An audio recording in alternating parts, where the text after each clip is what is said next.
ad will make you feel better. This podcast is sponsored by Restream. Why live stream to one platform when you can simultaneously live stream to every platform to discover new audiences faster using Restream.io? Your daily drop on gaming, live streaming, and social media today is the future of live streaming with Restream. And of course, we're joined by the man who knows more about the platform than probably just about anybody, Restream CEO, Alex Khuda. Alex, we've been looking forward to this chat for a few weeks now, man. Thank you so much for joining us this morning. Likewise, guys, likewise. Thank you for asking me to join. So let's kick it off real quick. Just get a little basic background here. Why did you start Restream? What was your motivation to get this going? Oh, it's a long story. So we started Restream around 5 years ago from Ukraine. So both founders originally from Ukraine. And we've been passionate about live video space and we wanted to create something valuable. So when we start asking ourselves how we could help content creators, what value we could add, and we come up with this concept, how we could basically help content creators become more visible and boost their content and deliver it to all social networks at the same time. And the concept was about also how we could democratize this field and how to help content creators to not be locked with one streaming platform. And when we come up with answers to these ideas, questions, we basically been one of the first who pioneered restreaming and simulcasting and who brought this extension to the live streaming space.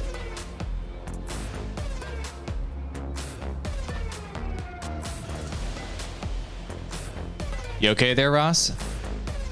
Yeah. So what features are actually in the pipeline here for Restream? What are you guys working on? What are your goals for the future? Anything that you can talk about? We're really excited to hear about this. Yeah, there are a lot of things that are going on right now, and we continue to add new social platforms. So more and more players want to go to this field, want to unlock live streaming capability and help their communities. So currently in our pipelines, we have at least 3 new social destinations, so 3 new streaming platforms. I can't disclose their names, but I can tell you for sure that they're huge. So it's huge companies are trying to go to this field. Also, we have a new initiative and we bet on it. So it's Restream Studio. As you can see, we launched it a couple of months ago and we got the traction. So our goal is to continue polish this product.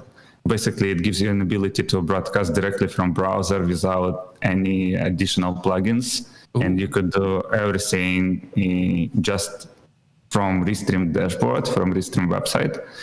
And the goal of this product is to help other verticals, non-gaming verticals, to jump into this field, into live video streaming world.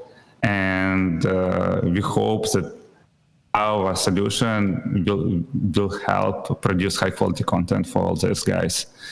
So, and we will continue investing in this new product. And let's say, if you talk about short-term roadmap, we are going to improve audio. So we are going to bring stereo sound and also we continue adding new small improvements such as smooth transitions, animations to this product. And regarding Restream simulcasting, multi-streaming itself, I believe that this week we have to launch recording for everyone. So it would be cloud recording and storage. And there will be a few more interesting and huge updates in the near future, but currently I can't disclose what we are planning to launch.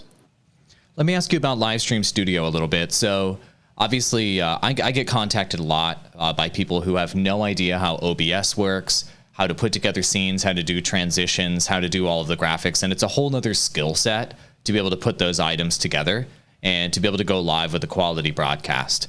So when you're building Restream Studio, is your intention to keep it as simple as possible? Or do you plan in the future to make it maybe a more pro or semi-pro version of it? The reason why we aren't using it is it's too simple for us. And we would like to have more enthusiast or professional features enabled. So what's your target audience there? Are you going for the more casual folks that are just trying to get into streaming and you want it to be easy? Or are you eventually going to maybe support a professional version of Restream Studio? It's a great question, and it depends on the vertical. And currently, we focus on users who are not gamers or who are gamers but do not who wants to produce different type of content than just gameplay streaming. So, for instance, chatting, podcasting. So, for this type of people, we are trying to adapt our solution. And then we also have small and medium businesses and musicians, and step by step we try to add features and to satisfy their needs. And further we go, more and more professional features will be added. Okay, that makes sense. And really quick, I got to follow up on the recording feature. So we use the recording feature. Please don't mess with it. Please don't take it away while you guys are working on this. But with the recording feature, this is something that, for Twitch live streamers out there and any live streamers and YouTubers, you can download basically a crappy version of your video from the platforms that exist out there. But Restream's record feature could potentially give you the source file of your live stream. So if you want to do clips or edits or share that file for later, it's like a backup, or it could be a primary recording. Is that something that that you guys intend to maybe have just as a part of the base Restream package? Is this going to be a base feature of Restream? Because the reason why I'm saying this is one of the coolest features of Restream that nobody else has out there. All of the cloud-based recording solutions are low quality audio, low quality video, and you have to do a local recording and tax your hardware. But Restream gives you the option to put zero tax on your hardware to be able to do this. What are your thoughts on that? You think this might be a paid feature for the future? I mean, it's really valuable. I feel like it's a huge differentiator for you guys. How are you thinking about it, Alex? It's a great question. It's related to our cost structure. So, and as you know, live video, it's honestly bandwidth sensitive, and I would say it's heavy internet, and it will require, so if we talk about storage, it will require a lot of efforts for Restream to store all the content. So there will be for sure some limitations.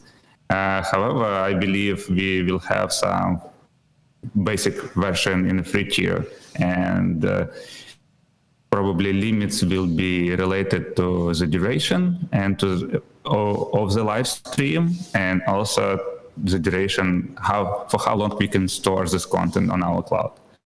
Because we just a little more details about Restream. We process like 6 million broadcasts per month, and it's a lot of million of hours of live video, and we just can't store all of it on our infrastructure. We basically have to reproduce the whole YouTube infrastructure, and it's very, very expensive for us. So we try to balance, and we try to find the best model that will work, what will suit for most of our users. And one more thing about the feature itself, we will also plan to add separate audio and video for storage for instance, if we talk about podcasting, we will store all lines of audio and video separately. So it would simplify user process of repurposing the video content afterwards. Ross, get us back on the rails. We have a couple more questions we want to ask this man. I'm throwing it to Perrin. Perrin, get us back on the rails. There's a question I had, and I've been wondering this ever since I saw the announcement last week, because I've been talking about Restream on the cast for a while now. Streamlabs announced last week that they can multi-stream now to YouTube and Facebook and Twitch simultaneously. So how worried are you about this, Alex? And what are your plans on with Restream to kind of stay competitive in the space? Because everyone who has Streamlabs OBS, if they're already using it, it would be easy for them to just use this restreaming feature. What are your thoughts there? My personal thoughts that we do not compete, and we try to do not compete with all these players on the market. And I honestly, I'm big fan of Streamlabs OBS and OBS. So if you talk about Streamlabs OBS, I know founders and Ellie and Murti, they do a great job and they've done very well so far. So they definitely boosted this industry and put it to the new level with their solution. So they helped a lot to all content creators. And I feel that it's not a competition at all. So Restream, first of all, support more destinations. And for us, it's just key feature. So for them, just extra feature on top of 100 features what they have. So we have a deeper expertise in this field. So we've been one of the pioneers who invented restreaming simulcasting. We have our own infrastructure. So in terms of reliability and stability and all features around simulcasting, I believe we have a better offering, including chat and analytics. So how we aggregate it. And so you can connect 3 Facebook channels and you can get all the data. So I feel that Streamlabs OBS has much more limitations. So, and depends on how you, again, what type of content you would like to produce. It also can affect your decision. So in my opinion, if you're a gamer and you decided to utilize Streamlabs OBS, so the mix Streamlabs OBS and Restream, it would work better. And first of all, there are some different pricing offerings there. So we have different tiers, and you can get free restreaming to many destinations without purchasing paid Streamlabs OBS. And so I feel that if you're a gamer, you can use Streamlabs OBS and Restreaming combined just as a mix, and you will get more value from it. And if you're not gamer and you want to just to do casual streams, like just chatting for the chatting category and IRL streaming, I feel that Restream, you even don't need OBS and Streamlabs. Depends again of how professionally you want to wrap your content.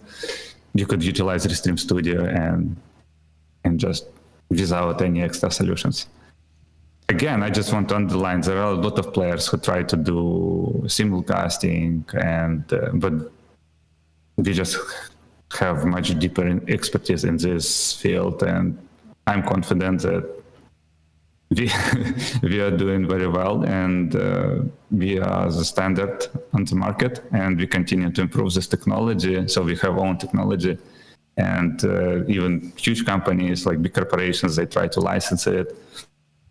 So I feel that get a license. So I feel that we're in a good spot, and we don't see that there could be a small overlap, but the mission is good. Basically, our mission of Streamlabs OBS has some similarities. So we want all content creators to be successful and build their careers.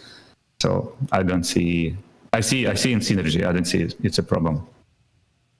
Yeah, and that makes sense. And I guess they're offering, Streamlabs OBS is offering 3 destinations right now, but you guys are offering what, like 30 or something, plus multiple custom RTMPs. So for folks that are enthusiasts or looking, or have multiple brands they're looking to run through a restream strategy, one of the challenges I've found with Streamlabs OBS and Parent too is if you log out, you have to reconfigure which destinations you're going to with Streamlabs OBS, whereas with Restream, it's just easier. One of the things that you guys have going for you as well is the Restream brand name. Whenever people talk about multi-streaming, they don't say multi-streaming, they say Restream. And so you guys kind of have the household name on multi-streaming. So you're out ahead in that regard. So that's good. Then it looks like a lot of more players are going to come into the space and are going to compete with you guys. And You guys have the industry standard, so that's a good position to be in, and it's also validating. So congratulations that people are using your type of technology and integrating it into theirs. That means you guys did something right in the first place, and you were the original players there. So congratulations on that. Thank you so much for helping us and for your support, guys.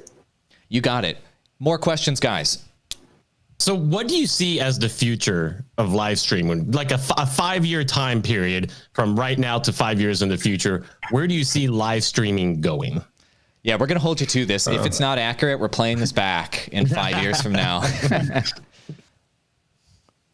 Yeah, so honestly, I'm not very good in making predictions, but for sure we see a huge shift, and live video becomes a crucial piece of internet. So it becomes the most engaging type of the content.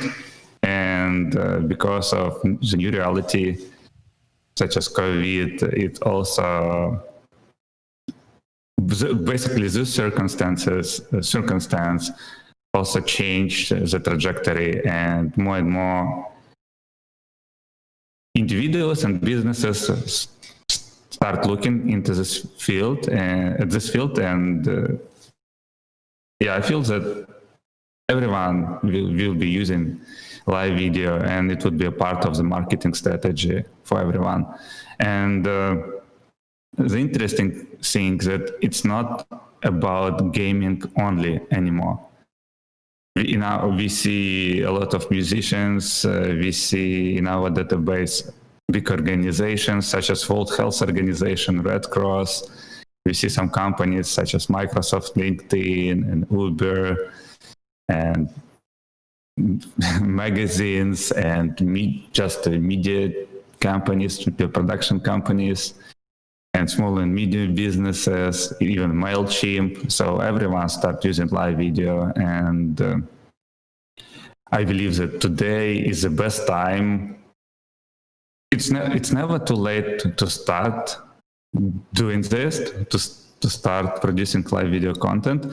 And I would recommend everyone who has not tried yet to try it, and because it could change your life, it could change your career path. Because when you even start your career in gaming field and as a gameplay streamer, the techniques and in skills what you can develop, you can apply later on in other verticals. So what we see is that everything will be promoted through the live video in the future.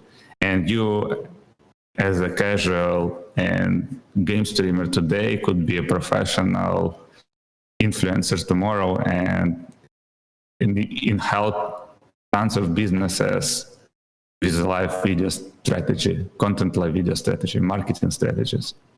So it's what we see. We agree. We talk about that all the time. These are, in our view, these are essential job skills for the future. If you want to get a job in the future, you need to be on camera, great on the mic.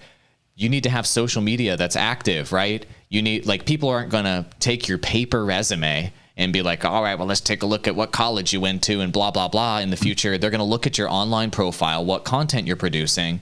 And if they don't like what they see, you're not qualified for the job. That's the way the future looks. And it sounds like maybe you have a similar vision of the future, maybe not that extreme. So let me ask you this. Speaking of the future, so players pop up. You got the new guys in the game right now. We got Trovo, we got DLive getting in there, using that blockchain tech and all that good stuff. Do you think a small player can enter the live streaming platform space and become a mega player in the future? And the reason why I ask is we all saw Mixer shut down. Rest in peace, Mixer. Microsoft had an unlimited budget behind that. But pretty good tech, right? You guys supported Mixer and Restream. Like, it was looking promising. And obviously that closed down. So do you think it's possible for any company now to become a mega player in this live streaming video platform space? Or are they kind of iced out, do you think, by these megacorps like YouTube and now Amazon, et cetera, that are now in the pole position with live streaming? What are your thoughts on that? Honestly, I'm personally a big dreamer and optimist. So, and I believe that everything is possible. It depends on the strategy and what type of the strategy you plan to utilize. And my suggestion would be to all these players that they have to do something differently. It has to be a different streaming. So when you copy someone, you are not authentic, and you have to find your own path. It's basically applicable to any field, not only to streaming space. Even if you just want to grow your personal brand, you do the same. So you want to find, you need to understand audience you would like to target and value you want to bring to them. So the same thing for streaming players, and streaming platforms. And one of the interesting example that I can share, it's talk about it's LinkedIn. So basically this streaming platform is one of the last who joined this field, and we see a great success of LinkedIn. It's not about gaming, correct? But how they develop their product and what strategy they decided to follow, it's incredible, and they will stay. But LinkedIn, it's a huge company, correct? It's a big megacorp. It's part of Microsoft, and all the smaller players they also could succeed. And basically, they just need to find unique paths and maybe focus on just chatting vertical or just in a particular topic. I know, small growing market.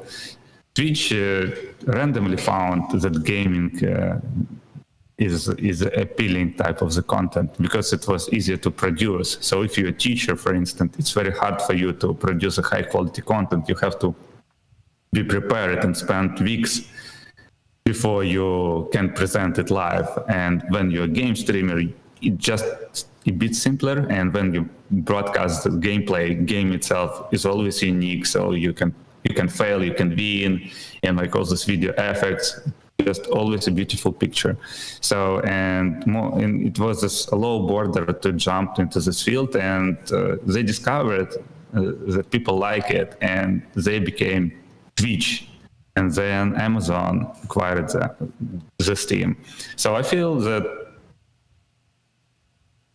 small players can experiment more frequently. They have to iterate faster, and they could succeed. They just need to find their own niche.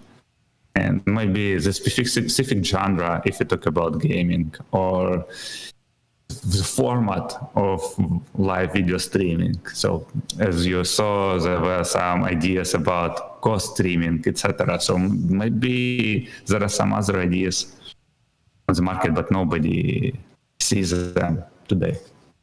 So you're saying that a copy paste of Twitch with new branding probably isn't going to work out. Okay, I understand. I hope, to your point with LinkedIn Live, that they can open this up to the broader public and open up the number of streamers that are approved there. Because I think that there's a lot of broadcasters that could do well on LinkedIn, but aren't able to stream because they have a manual approval process. I understand why. And I have seen people try to stream League of Legends to LinkedIn. And so it's not a gaming platform. I get where you're coming from. But thank you for sharing your thoughts there. So something unique, some sort of innovation can always break through. I'm personally skeptical because it's an uphill battle and it's a challenge. And these platforms have to last for multiple years to be able to get a foothold with a large enough audience to become profitable. But look, if they have those unique features, platforms do rise up in the current market. I mean, just look at TikTok, for example. It came out of nowhere in just a couple years and became a mega platform with just a twist on something that already existed. So I guess that's a case of a platform arising from a very competitive market. Ross and Perrin, what other questions do you have for the man before he's got to go run this company? I've got one, actually. You mentioned earlier about different genres now using the Restream platform, like musicians. And I use it as a podcaster. So we know that with the current situation that we're seeing basically right now, just in the United States with COVID-19 and people being, almost essentially they have to stay at home. How much has that situation and almost that situation forcing people to adapt? how much do you think that has propelled live streaming just in this short amount of time compared to like a 5-year future that we talked about? I feel that last 6 months, last 4 months, affected live video streaming industry more than last few years. Wow. Before. And we see a huge shift. And even people, so the situation is the next. Older generation that even me. So I wasn't comfortable in front of the camera. So for me, it's a challenge to go live. And we were expecting with Restream that on the road, audience of Twitch and let's say younger generation become more wise in terms of applying these techniques to other verticals of their life. And it happened differently. Because of COVID, older generations start utilizing this technology because of the lockdown and Zoom effect as well. So Zoom basically boosted all this video chatting genres. And we see how all this fitness expert, yoga experts start using us. We see how some chefs, because of lockdown, they cook something on their kitchen and they show the process, the meal prep, etc. And they show that it's safe, and they promote it through the live streaming. We even saw funeral ceremony because of the lockdown in Italy. People couldn't visit it, and they were broadcasting it live. So everyone is involved in live video. We started comparing it inside. Now, internally, our team started comparing this situation with the early days of internet, when everyone realized that internet is a power and every business wanted to have an individual, wanted to build a website. Everyone wanted to do it, and everyone been involved. So there were like millions of webmasters who could create a website. And then it became commoditized. And today, we feel that it's the same situation with live video. So if you want to stay relevant on internet, in social media, you have to start using live video streaming content. Amen to that. We need to let this man run the hub of live streaming on the internet. Ross, get us out of here. All right, that was your daily drop. Full replays available on YouTube. Go watch this man speak again. He taught us some good lessons today. Subscribe to the audio version. We are on Apple Podcasts, Google Podcasts, iHeartRadio, and Spotify. Leave a nice rating if you would. We will be back tomorrow. Happy creating. And thank you, Alex, for being on here. This was fantastic. Thank you guys for having me. Awesome. And before you go, we are restreaming right now. We couldn't have the CEO of Restream on here unless we were restreaming right now on Twitch, DLive, Facebook, YouTube, Trovo, Periscope. We should add the other ones sometime soon. If you want to be on Restream, you want to be everywhere to grow faster, use our link in our bio in our About section, and you can get $10 off your first month. And you can use code DROP25, DROP25 with no space, DROP25 with no space to get 25% off. Sorry, Alex, but they're not going to give you as much money, but they will get the technology. Do it. Adios, amigos. Go create that content. Do what Alex said. Just take that first step, make some live video. Adios.